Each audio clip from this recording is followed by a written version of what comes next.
Shalom sahabat Bible Bee Channel, puji Tuhan berjumpa lagi bersama saya. Apa kabar saudara? Semoga saudara selalu dalam keadaan sehat dan selalu diberkati Tuhan. Sebelumnya saya mengucapkan terima kasih banyak untuk saudara yang selalu setia mendukung pelayanan Bible Bee Channel dengan cara like, komen, dan subscribe, juga membagikan setiap video yang ada di channel ini. Tuhan Yesus memberkati saudara.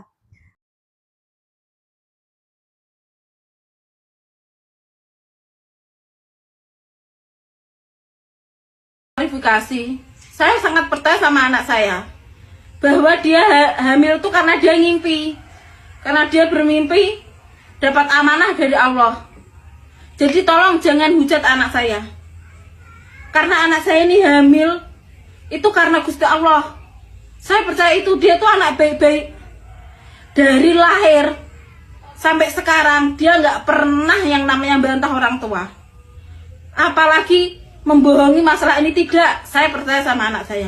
Tolong jangan hujat anak saya. Dari SD mulai sampai aliyah mondok, jadi akhlaknya baik. Saya tahu itu karena dia anak saya. Anakku kilo demean karo wong lanang urung tau pernah. Demean tangan lho urung tau pernah. Ini hamil dikarenakan Allah yang mengizinkan. Karena dia dapat mimpi. Makanya saya percaya karena anak saya tuh dari kecil sampai sekarang mondok, jadi akhlaknya baik. Tolong jangan hujat anak saya. Assalamualaikum warahmatullahi wabarakatuh. Heboh, seorang santriwati di Pekalongan hamil dan melahirkan tanpa melakukan hubungan, dan hari ini terungkap misteri di balik kehamilan tersebut. Kabar tentang seorang santriwati yang hamil dan melahirkan di Pekalongan sudah beberapa hari terakhir ini dibahas, dan ternyata hal tersebut bukan disebabkan oleh hal gaib, apalagi mimpi, tapi murni dilakukan oleh seorang manusia. Dan pelaku di balik kehamilan misterius tersebut diduga salah satu pendiri Ponpes di Buaran Pekalongan berinisial AKF 54 tahun. Dugaan ini tentu saja bukan tuduhan semata, tapi berdasarkan hasil penyelidikan dan keterangan beberapa orang saksi yang juga turut menjadi korban. Yang ternyata korbannya bukan hanya satu orang, dua orang. Yang sudah melapor secara resmi saja sudah ada 6 orang. Dan diduga korbannya kurang lebih 25 orang. Sehingga pada Rabu pagi 27 Mei 2026, pelaku alias AKF diamankan oleh polisi. Dan aksi kekerasan seksual tersebut sudah dilakukan sejak tahun 2008. Tapi kenapa santriwati tidak berani melaporkannya? Diduga mereka mendapatkan intimidasi dan doktrin kepatuhan. Ini benar-benar sangat memprihatinkan sekali. Lagi-lagi aksi kekerasan seksual terbongkar di sebuah ponpes. Mungkin saat ini sudah seharusnya ya diadakan posko pengaduan di setiap ponpes. Karena ternyata banyak santriwati, korban, tidak berani melaporkannya karena itu tadi. Mereka mendapatkan intimidasi dan juga doktrin. Dan mungkin juga karena usia mereka yang masih di bawah umur sehingga mereka bingung harus melakukan apa. Dan dari kasus-kasus yang banyak mencuat ini, mungkin ini juga menjadi salah satu jalan ya untuk para korban lainnya yang masih belum terungkap untuk lebih berani bersuara. Kalian jangan takut, jangan berpikir bahwa itu aib, tapi itu menjadi salah satu jalan untuk mengungkap pelaku sebenarnya agar mereka mendapatkan hukuman. Ada. Oh.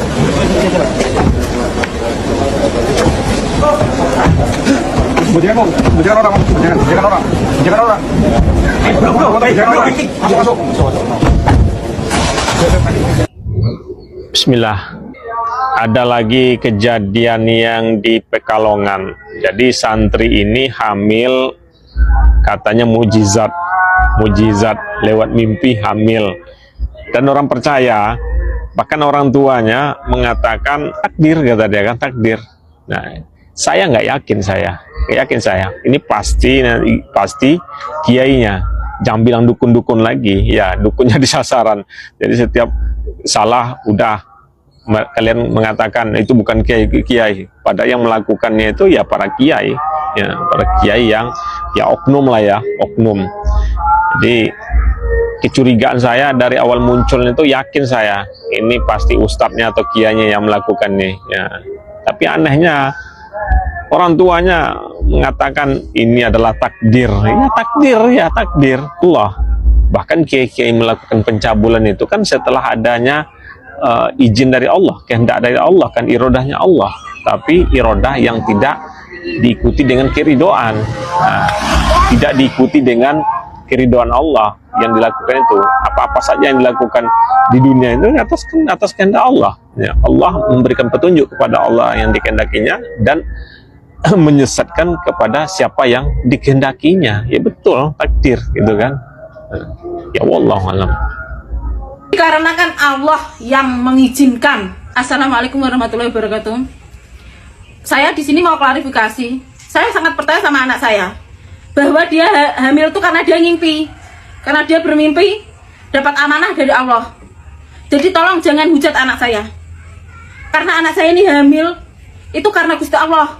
Saya percaya itu dia tuh anak baik-baik dari lahir sampai sekarang. Dia nggak pernah yang namanya bantah orang tua, apalagi membohongi masalah ini. Tidak, saya percaya sama anak saya. Tolong jangan hujat anak saya. Dari SD mulai sampai aliyah mondok, jadi akhlaknya baik. Saya tahu itu karena dia anak saya. Anakku ki lho, demekan karo wong lanang urung tau pernah. Demekan tangan lho urung tau pernah. Ini hamil dikarenakan Allah yang mengizinkan. Karena dia dapat mimpi. Makanya saya percaya karena anak saya tuh dari kecil sampai sekarang mondok, jadi akhlaknya baik. Tolong jangan hujat anak saya. Halo, selamat malam. Aku cuma mau bilang ya, di Facebook ada anak santri ini di daerah Pekalongan ini, daerah Jawa lagi ini ya. Santri ini hamil dan punya anak. Orang tuanya bilang anak saya nggak pernah disentuh laki-laki, nggak ada laki-laki yang dekat dengan dia. Jadi anak saya ini hamil dan punya anak ini karena Allah. Kata mama bodoh nih tadi ya. Memang bodoh lah ini mama ini. Udah zaman kayak gini kok longor kali lah kau bu. Kau pergi ke rumah sakit bu, bawa anak kau.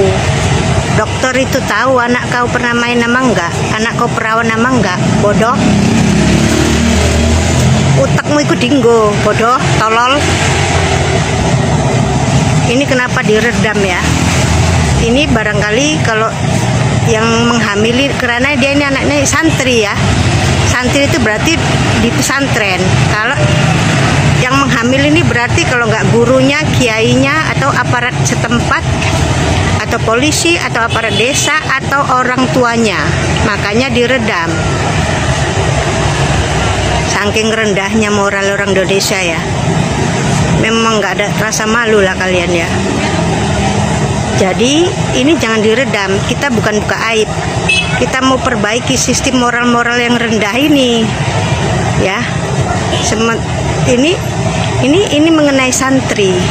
Kalau santri hamil, gendangnya cuman kalau nggak gurunya, kiainya. Nah, ini kenapa diredam? Ataupun orang tuanya. Banyak kan orang tua yang mencabuli anak. Banyak zaman sekarang. Jadi bu, ini bukan zaman Nabi Isa ya. Perempuan nggak disentuh bisa hamil. Tahu kau. Kita dihebohkan dengan berita ada seorang tokoh agama yang mencabuli santriwatinya sampai jumlah mereka para 50 orang. Walaupun alim ulama, tetap dia terfitnah dengan wanita. Rasulullah Shallallahu Alaihi Wasallam tahu-tahu beliau dari luar rumahnya pulang ke rumah mendatangin istrinya, lalu beliau bersabda SAW, man ra'a minkum, ya, barang siapa di antara kalian yang melihat wanita yang kemudian menggerakkan syahwatnya, solusinya apa? Falyarji ila ahli, hendaklah dia pulang ke rumahnya. Fa innal ladzi biha mithl ladzi biha, yang ada di perempuan yang dia lihat itu sama persis dengan yang ada di istrinya. Cuma setan menggambarkan perempuan itu seperti ini, seperti itu, padahal pada baik dengan yang ada di istrinya. Itu perintah Nabi SAW. Lalu kan sekitar 6 bulan yang lalu ada pernyataan dari Menteri Agama yang bilang bahwa kasus kekerasan seksual di pesantren itu dilebih-lebihkan. Nah, hari ini kita sedang menyaksikan lagi bagaimana kekerasan seksual lewat penyelewengan kekuasaan ini masih menjadi benalu dalam institusi pendidikan agama. Kali ini kejadiannya di Pati, Jawa Tengah. Ratusan warga bersama GP Ansor dan Aliansi Santri Pati untuk Demokrasi mendatangi Pondok Pesantren Dolokusumo di Desa Tlogosari.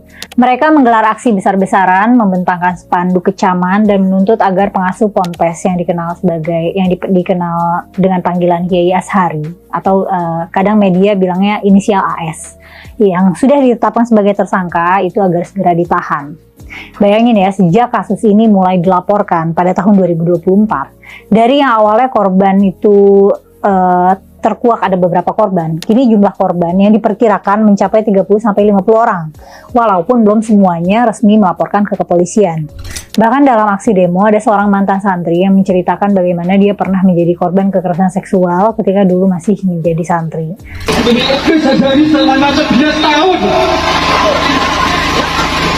Dari tahun 2008, Edi Sejari setiap hari orangnya tuh jujurnya nggak pernah sama istrinya. Banyak sekali kalau salaman sama santri-santrinya itu dicium pipi kanan kiri, batuk. Lambenya juga dicium lambene. Dan ini mengkonfirmasi temuan-temuan bahwa korban anak itu punya tendensi untuk menceritakan kekerasan seksual ketika sudah dewasa, dan merupakan pola yang umum juga ya. Jumlah korban aslinya seringnya atau bahkan selalu lebih besar daripada yang mau melapor gitu ya, karena wajar ya, karena waktu masih kecil atau remaja korban belum benar-benar memahami apa yang terjadi pada mereka, dan bisa jadi juga belum punya kapasitas mental atau kapasitas emosional untuk mengadres krisis atau tragedi yang mereka alami. Jadi baru melaporkan ketika sudah dewasa. Dan mayoritas korban adalah santriwati yang banyak diantaranya masih sepantaran kelas 1 sampai kelas 3 SMP. Sebagian korban berasal dari keluarga kurang mampu dan yatim piatu. Mereka mendapatkan fasilitas pendidikan gratis di sana. Bayangin ya, ada keluarga nggak mampu, nggak bisa menyekolahkan anaknya ke institusi formal karena himpitan biaya, tapi malah dibayar dengan menjadi korban kekerasan seksual. Mereka mengalami penindasan berlapis. Dan peristiwa ini juga menguatkan asumsi pola kekerasan seksual pada anak itu sering terjadi pada anak-anak yang memang rentan secara ekonomi dan sosial. Anak-anak yatim piatu dan dari keluarga nggak mampu itu rentan dieksploitasi orang dewasa yang jahat. Nah, mereka rentan karena usianya masih belia kan. Rentan karena ketergantungan ekonomi, dan rentan karena berada di bawah posisi pelaku yang memegang otoritas. Ya, ini jelas-jelas power abuse yang menjijikan ya, karena nggak ada hal apapun di dunia ini yang bisa menjustifikasi pendidikan gratis yang harus ditukar dengan eksploitasi seksual. Pendidikan yang harusnya merupakan kebutuhan mendasar justru menjadi akar trauma seumur hidup dan dipakai sebagai alat menekan dan mengendalikan korban untuk melancarkan kejahatan seksual. Sehingga ini jadinya merupakan pengkhianatan terhadap fungsi pendidikan itu sendiri. Dan apalagi ini kita yang ngomongin institusi pendidikan Islam. Dan cara-cara lain otoritas pesantren ini juga nggak jauh-jauh dari klaim wakil otoritas tertinggi yang harus dipatuhi dan dihormati. Dalam laporan yang beredar, korban disebut dipanggil pada malam hari melalui WhatsApp untuk menemani tidur. Kalau korban menolak, ada ancaman akan dikeluarkan dari pondok. Kalau ini ada anak yatim piatu nggak mampu, itu keluar dari pondok, mereka mau apa gitu, mereka bisa apa. Dan ini jahat banget karena korban-korban ini mereka nggak punya pilihan yang aman, mereka juga nggak punya wali, nggak punya uang, dan sosok yang harusnya melindungi mereka justru adalah si tersangka.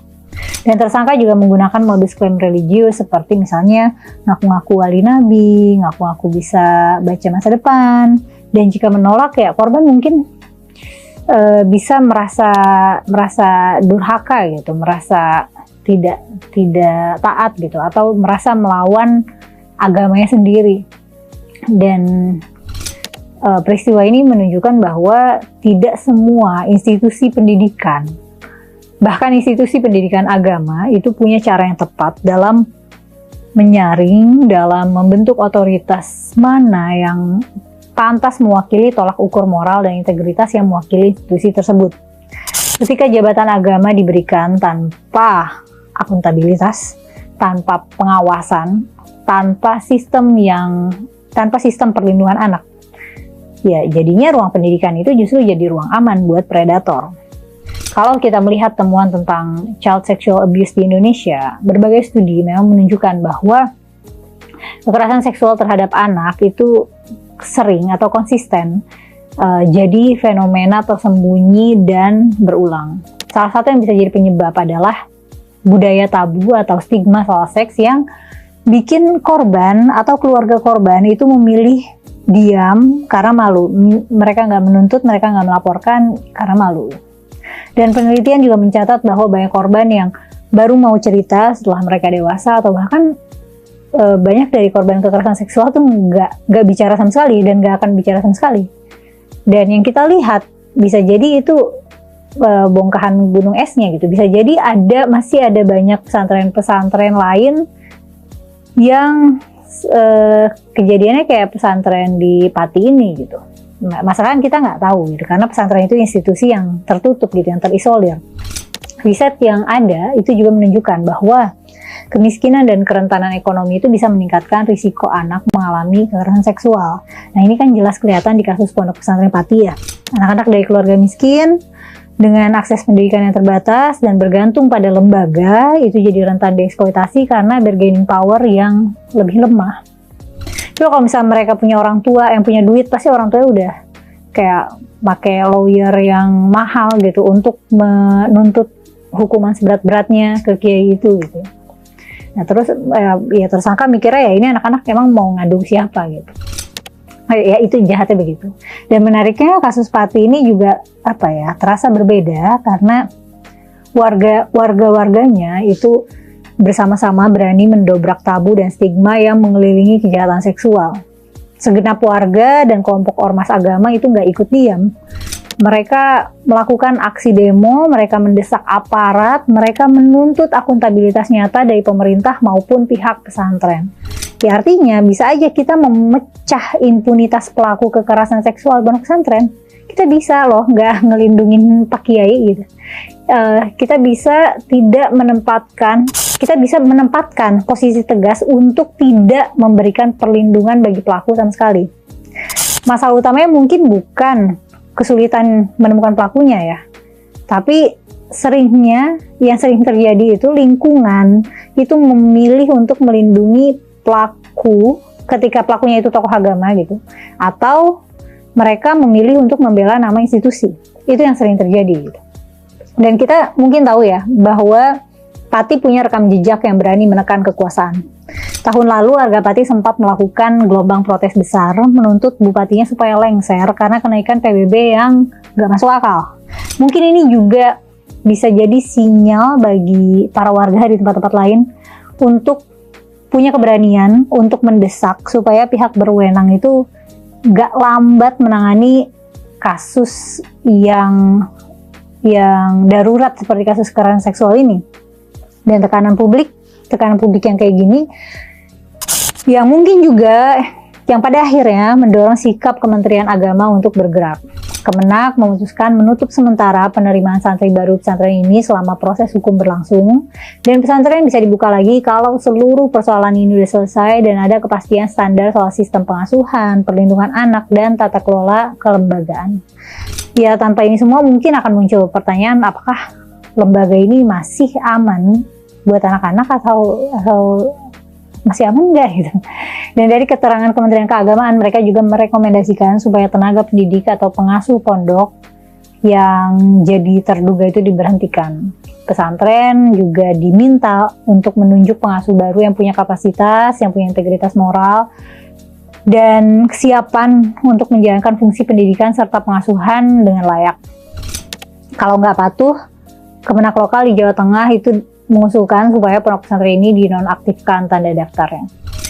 Dari redaksi-redaksi ini ya sebetulnya masih terasa bahwa pemerintah pusat itu seperti belum secara total, belum tegas memberikan konsekuensi hukum yang tegas gitu.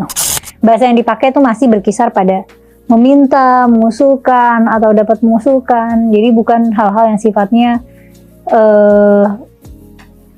berupa keputusan administratif final yang otomatis berlaku. Bahkan ancaman pencabutan atau penonaktifan status lembaga itu juga masih ditempatkan sebagai kemungkinan lanjutan, bukan sanksi yang segera dijalankan. Artinya negara masih berhati-hati, masih terlihat berhati-hati terhadap institusi. Padahal kasus yang muncul itu menyangkut dugaan kekerasan seksual terhadap puluhan anak-anak loh, dan puluhan gitu. Lalu kemudian kapan ketegasan itu akan dipakai gitu? Kenapa hal-hal yang seperti ini tuh tidak ditindak tegas?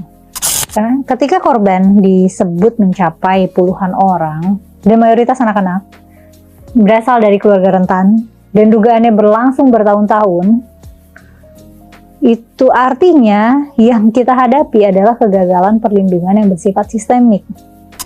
Dan adanya kasus ini juga memperlihatkan kalau urgensi penindakan yang tegas itu muncul ketika ada desakan besar dari warga, ketika korban-korban mulai berani bicara, dan ketika media memberi sorotan. Dan lagi-lagi, sampai kapan kita harus menunggu satu persatu kasus besar meledak dulu, korbannya menumpuk dulu, dragging bertahun-tahun kasusnya, lalu baru menyeruak ke permukaan. Sampai kapan negara mau bersikap defensif dan tidak melakukan mitigasi atau pencegahan sejak awal? Dan jika keselamatan anak benar-benar prioritas, harusnya kita nggak cukup hanya menunggu laporan gitu. Harusnya ada inspeksi besar-besaran, harusnya ada audit, harusnya ada evaluasi sistem pengasuhan, harusnya ada pengawasan rutin terhadap institusi pendidikan berasrama gitu, termasuk pesantren gitu ya. Karena menjaga marwah pesantren itu adalah memastikan adanya akuntabilitas dalam sistem pengelolaannya. Mau sampai kapan kekerasan seksual yang dilakukan pengasuh atau dilakukan ustadz-ustadz di pesantren itu malah jadi lazim, malah jadi wajar, malah jadi membudaya. Kenapa kita membiarkan kasus-kasus keji begini terjadi lagi tanpa adanya pencegahan gitu, tanpa negara atau institusi membuat sistem pencegahan gitu, atau sistem sanksi yang tegas. Kenapa kita membiarkan anak-anak kita nggak aman di tempat yang harusnya suci, di tempat yang mengunggulkan nilai kesucian dan kehormatan, di tempat yang mengagungkan Tuhan? Kalau misalnya nggak ada nih ketegasan dan nggak ada regulasi jelas untuk melindungi anak-anak santri, maka itu artinya institusi dan negara punya andil terhadap kemalangan yang dialami anak-anak itu. Anak-anak yang sudah dewasa itu ya. Ada yang masih anak-anak sih. Tapi kalau menurut kamu gimana nih? Gimana reformasi yang cukup, yang mumpuni, yang efektif untuk mencegah pesantren bisa menjadi tempat aman yang predator melancarkan aksinya itu gimana gitu? Gimana sistem preventifnya? Gimana akuntabilitas nyata yang bisa kita terima dari sistem pendidikan di pesantren? Tulis pendapat kamu di kolom komentar ya. Makasih sudah nonton sampai selesai. Sampai ketemu lagi di konten selanjutnya.